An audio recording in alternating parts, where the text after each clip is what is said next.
Hello everybody, SlimKirby here, and welcome to my final video of 2017. This year was a really big year for me, and this was mainly due to the fact that after this year finished up, I would have been doing YouTube videos for over 10 years now, which is, I think, a pretty significant milestone. This is especially true when you consider that I upload videos on pretty much a daily basis, while also trying to balance a streaming channel, being part of a co-op channel, helping out with an ongoing speed gaming community and tournament event, and many other commitments and projects I try to balance alongside of the YouTube scene. However, if I haven't made it obvious, I really enjoy and love what I do to YouTube, so it makes the whole process worthwhile and easier at the end of the day. It also just means that every now and then I have to take a break from one of those other mediums to work on my main channel. With all that being said, I still managed to find enough time to work on 17 projects and games this year, some of them being incredibly monstrous undertakings and others being very unique choices, to say the least. Regardless of those choices and decisions, I don't regret any of the decisions I made this year. I loved every single project I did, and even if a project wasn't as highly regarded as another one, I can say with confidence that I did the game, and I did the game as best as I could to the point where I would say it was of the highest quality. So I hope you guys enjoy another top 10 projects list. As usual, the results of this list are based on your guys' voting. I had a straw poll open for the past 10 days or so, and over the course of that time, you had a chance to vote for all of your favorite projects. At the very end of the voting period, I looked at all the votes and ranked those projects from 1 to 17, depending on how many votes they had. Even though I'll mostly be focusing on the top 10, I will also show an honorable mention section right before, so the entire rankings will be shown in some form. Now, since this was a majority vote, there is a possibility that your choices may have not made the top 10, especially considering some games and series might have had a pretty strong bias as it is. Unfortunately, there isn't exactly a great way to manage that bias though, unless I do some major retooling of this event format. It's something to consider for the future, and I'll try to have a small section at the end of this video addressing that, but for now, if you feel like your favorite project didn't get enough love, or if you have your own opinion on what should be the top 10 rankings, please leave a comment and share your own opinion there. Just be polite to others, giving their opinion, and be understanding of the words and, of course, of the final results, even if you don't personally agree with them.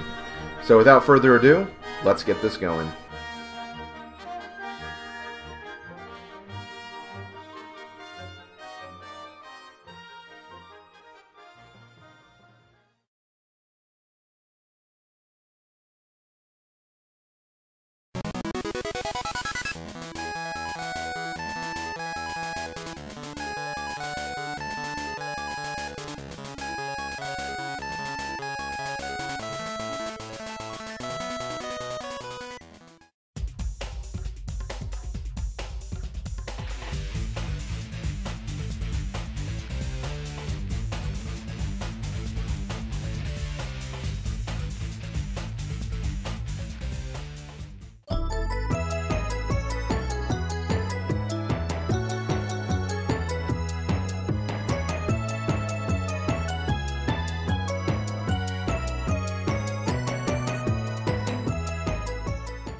Over the years, I've definitely been known for my Mario Party projects. However, this year was the first year I decided to take a dive into the Wario equivalent of Mario Party games with the WarioWare series. However, WarioWare doesn't have any board gameplay to speak of, and the microgames are even shorter than Mario Party minigames. One thing it does have at its disposal, though, is the fact that it has quirky gameplay, a sense of humor, and a wacky sense of enjoyment as you try to aim for the high score, meet a lovely cast of incredibly colorful characters, and laugh at just some of the most bizarre content that you'll ever see in a video game. Hey guys, look at this reality going on here. Look how reality this is. This is so dumb. Oh. Well, let's go ahead and end on this. This has been SlimKirby. I'll see you guys next time. Whee! So stupid.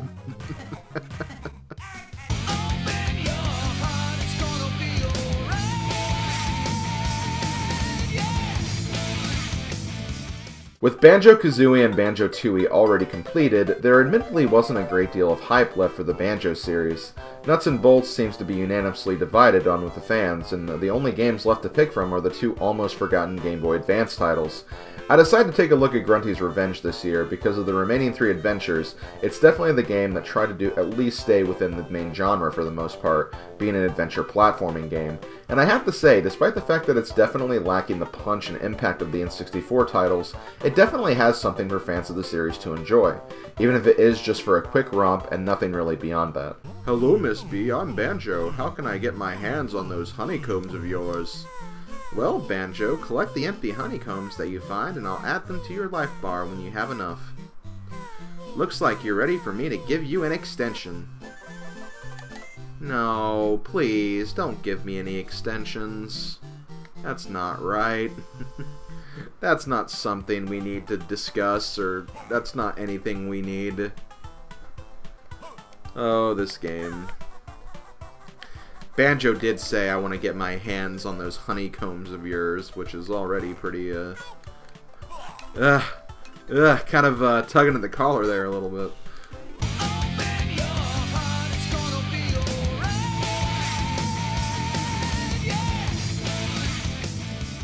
Pokemon Generation 3 is still a little ways off on my channel, but that still doesn't mean that I can't and won't take a look at some of the spin-offs that are available to me at this current date and time for the Pokemon series.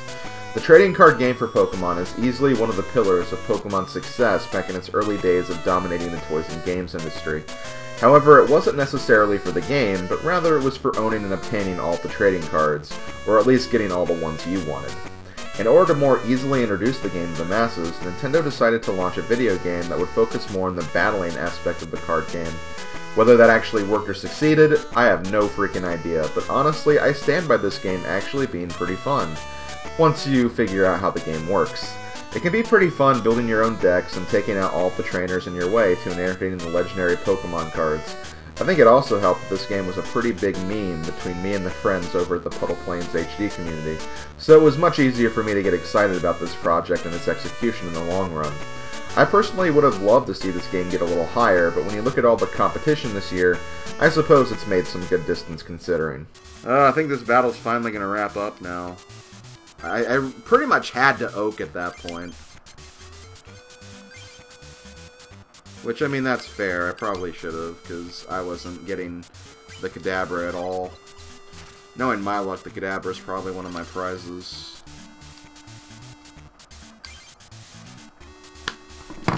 Ah!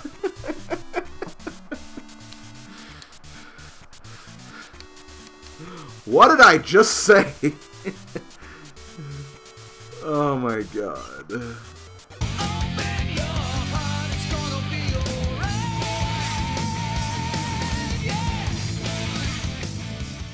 Undertale has made some incredible strides in the gaming world for only being an indie title.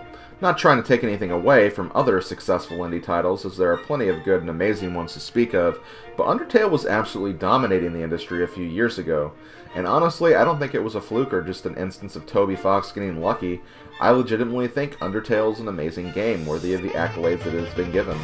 I'm just not going to throw or fit or try to change the minds of people who might not agree with that, because the game is definitely not for everyone, and far from perfect. See, it's not that hard to talk positively or negatively about Undertale without creating drama, so Internet, just stop it. Anyway, Undertale was a very interesting experience for me. For one, it was a game I played and recorded last year that I held onto for an entire calendar year to release around my 10-year anniversary. And two, watching it back a year later, it was interesting to see not only how the game progressed, but also how I progressed through the game as well. Not just in terms of the decisions I made, but also how I felt about the game. How I grew into liking the game, then loving the game, then absolutely hating the genocide route. It's like my entire demeanor towards the game changed whenever I was on a new route or ending, which is actually kind of brilliant when you think about it. So yeah, kudos to Toby Fox on a job well done for creating a memorable and literally unforgettable gaming experience. I don't think a game will ever play with my emotions and heartstrings as strongly as Undertale did, at least not for a long time anyway. As a general rule of thumb, the more you stir, the better it is. Ready? Let's do it!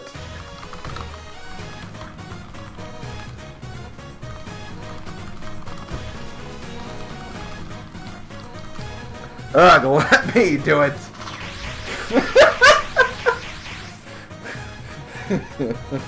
That's the stuff. Alright, now for the final step. Turn up the heat! Let the stovetop symbolize your passion. Let your hopes and dreams turn into burning fire. Ready? Don't hold anything back. Left, you fool. This burner only goes left.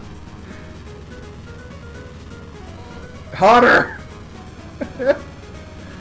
Hotter! Oh, darn it! Hotter! Ugh, let me do it! Oh, God!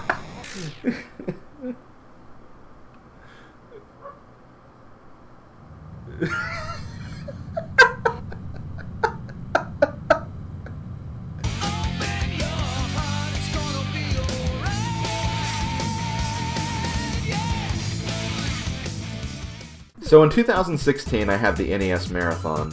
In 2017, I don't think I played a single NES game. However, the NES Remix project did more than enough to compensate as a weekend project where I played through a variety of NES game challenges and proceeded to 100% the entire game with all Rainbow Star rings.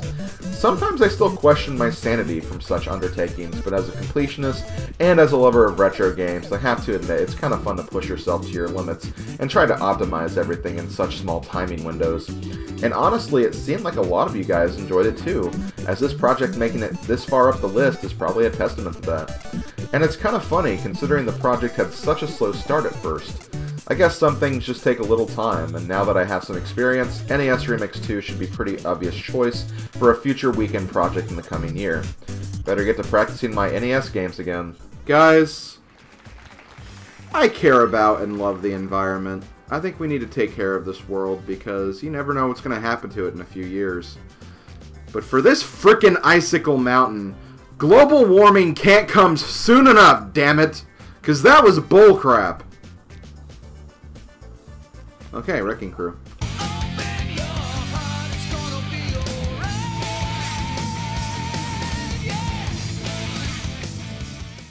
Near the beginning of this calendar year, I was definitely on a bit of a Nintendo DS kick. After the acquisition of my 3DS capture card last year, I was definitely looking at all the open doors and possibilities for future projects. One game that had caught my eye was the DS remake of my favorite Kirby game of all time, Kirby Superstar. Although I had done the original Superstar multiple times on my channel in the past, Superstar Ultra seemed different enough to warrant its own separate playthrough. Not to mention, once you get through all the original modes of the game, it decides to throw a curveball and introduce a couple of Ultra versions of specific modes as well, extending the game time over the original game by at least an hour or two. Although I'm still very much partial to the original game on the Super NES, this was a great title to remake for modern gamers who wanted to experience this game for all its glory and a few bonus modes as well.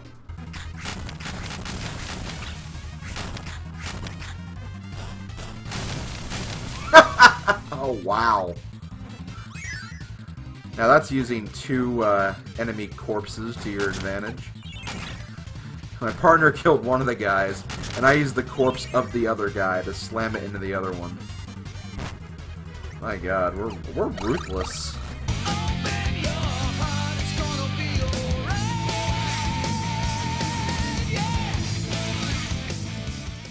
Sega's Blue Hedgehog Warrior hasn't always had the best placements in these lists. Sonic 1 and 2 ranked together pretty decently in my 2013 list, but again, that was a list I personally voted on and not the viewers. For the following years, Sonic didn't even make it on the top 10. Until this year and Sonic Adventure came around. Despite being a late 2017 project, me literally finishing the main part of the project a few days ago, and with a whole slew of extra videos coming out in 2018, Sonic Adventure really seemed to get a lot of attention. I felt the commentary was great, I think I had a lot of good jokes, I don't think any part of the game overstayed its welcome. It's almost like I should have done the project a lot earlier to potentially give it a higher viewing audience. However, what's done is done, and honestly it was a big source of traffic on my channel for the entire month of December, so for that I am very thankful for the views and happy that you guys enjoyed this extremely recent project enough to push it so close to the top of this list. It was probably one of my favorite projects too, honestly. Watch out. He's up to something. Yep, he is up to something, that's for sure. No!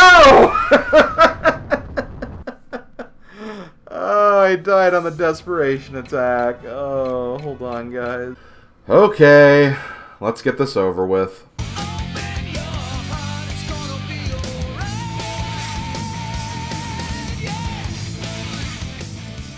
When I started Super Paper Mario at the very end of 2016, I wondered if this game series could manage going 3 for 3 in terms of the top 10 series. Paper Mario won in 2014, Thousand Year Door won in 2015, and although there was no RPG game of 2016, we all know how much Mario dominated that list anyway. I have to say though, I was a bit shocked to see this game only get a 3rd place position because honestly, this was probably my pick for Project of the Year. It's hard for me to explain, but I just really had a great time going through this game. I never loved Super Paper Mario as much as I loved the first 2 games, but I really admired and appreciated the innovations and new ideas put forth by this game, basically turning the series from an 80% RPG, 20% platformer to an 80% platformer and 20% RPG. And honestly, I think it worked very well. There are some parts of the game that are a little slow, and yeah, I wouldn't recommend going for the 100% completion route like I did, but when I look at this game, I see an amazing spark that just doesn't really exist in the Paper Mario games anymore. I'm not going to focus on all those negatives right now, as those debates I'm sure have been done to death by this point, plus I still need to try Color Splash in the future before I can make a complete opinion on the matter. But playing through Super Paper Mario again was probably one of my favorite gaming experiences of 2017, and I'm happy to see the experience wasn't lost on you guys either. Wow, we are like so perfect for each other. It's destiny. We should get married. Married?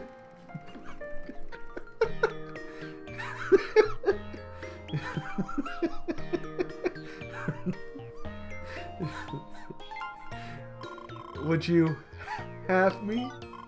Hey, who's picking these responses for me? I'm not marrying this dork. I shouldn't have even be having this conversation. I came to save Tippy. Where is she? Tippy? Tippy, Tippy.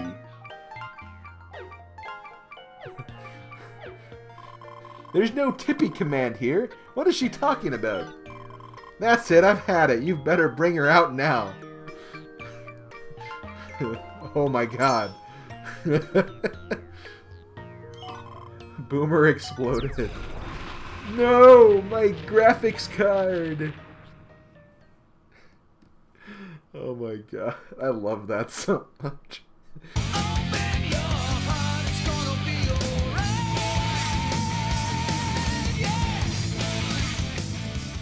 So is Mario Kart becoming the new Mario Party of my channel or something? Given I've had more Mario Kart titles to cover than party ones in the last few years, but I'm just really surprised to see Mario Kart Wii score so highly this year, beating out Super Paper Mario and making it decently close to the top spot as well. I guess when I look back on this project though, I think it helped that I had a lot to say about the game. As I mentioned numerous times in the project by itself, it was definitely the Mario Kart game I spent most of my time with, back during the older days of this game's Wi-Fi service. There were stories to tell, memories to share, and let's just not forget, Mario Kart is just in general a great series overall. You never know what's going to happen in a race, it's very accessible to everyone, the items make it fun, well, when you can keep the salt levels to a minimum. It's just an incredible gaming experience, and I can understand why watching it would be entertaining as well. It's actually kind of sad knowing that in just a few years I'll be done with this series, with Mario Kart 7 being in the middle of this coming year and Mario Kart 8 being at the end or beginning of the next one. I suppose it would give me an excuse to start covering the games as they come out, though, so we'll see what happens with that. Come on, gold mushroom. Ugh. Eh. Oh god! Oh, thank god! Oh my god, the save? That bullet bill save, my god, how did I do that? I did not deserve to have that save right there. I will say that right now. Oh man, it gave me a bullet bill as I was falling off the track, and I could still use it. Wow, that was incredible.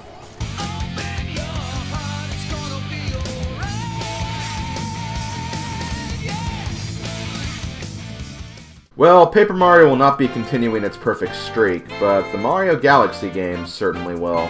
That's right, Super Mario Galaxy is once again Project of the Year, but this time with Super Mario Galaxy 2. Now I have to say, last year I was a little suspicious of the results, just because Mario claimed 4 of the top 5 spots, and honestly, I don't remember what was so great about the Super Mario Galaxy playthrough in particular to get its #1 position. This year though, I find this result a bit more understandable. I always seem to be drawn to projects where I go into the Let's Play feeling in one way and coming out of it feeling more positive about the game, like Tropical Freeze and Super Paper Mario for example. Galaxy 2 has always been a case of, I like it, but not as much as I love Galaxy 1. After this playthrough, I started seeing why people love this game as well, and started to see glimpses of why some even say it's better than the original. I still wouldn't say it is for me personally, but I definitely see where those people are coming from. When it comes down to it, the Galaxy games are just a simple case of, you can't have too much of a good thing. And regardless of what you pick in this particular scenario, you ultimately know you're going to get a solid game from your selection. Just be prepared for a marathon if you want to get all those green stars. Whoa! Jesus! I've never seen that before. I got launched. I fly like a comet. Well, there we go, guys. Another year is done, and with all years coming to an end, another year beginning is not too far behind. What can we expect from 2018? Well, without being too descriptive, I foresee a lot of handheld action this year. I've been teasing my first official 3DS project for a while now, and I think it's finally time to make good on that promise, so expect to see some 3DS follow-ups to quite a number of projects I've done in the past, some of which may even be on this list as well. But first, I think we're going to start the year off right with a wacky and fun-filled adventure that'll be sure to make you laugh up a storm, because the game pretty much demands it. I'm also taking another trip back to one of my favorite video game series and covering a game that could easily be ranked in my top 5 video games of all time. Hell, there are days where I question how I've managed to not only wait this long, but also cover multiple other games of the franchise before this one. And just because I've mentioned handheld games, doesn't mean console games will be absent from this list either. I'm sure there are some other console gaming heroes who might want to get their paws dirty and go for a spin. And let's not forget the indie scene. I did manage to check off Undertale this year, but there are plenty of other titles and characters out there who have caused a ruckus on the gaming world, and I'm sure we'll know the tools of their success soon enough. Also, Quest 64, could this be the year? I wouldn't get your hopes up personally, but at this point, I guess I'm still not saying no either. So yeah, that's going to be my insight to what to expect in 2018. Some hints might be obvious, some hints might be incredibly misleading.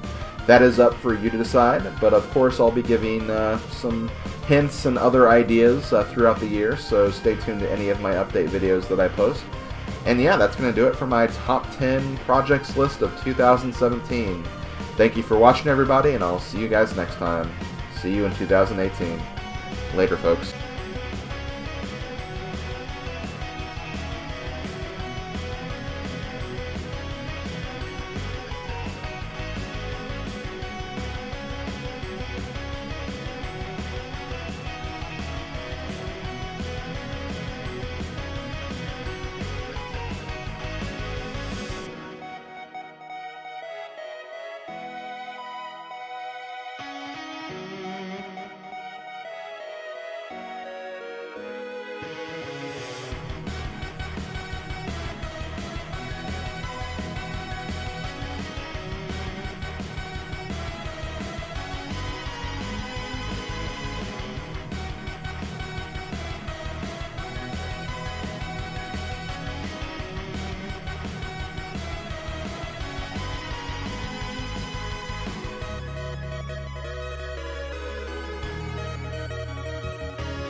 Okay, before I officially close out this video, there is one more thing I want to mention, and I would really like to hear your feedback.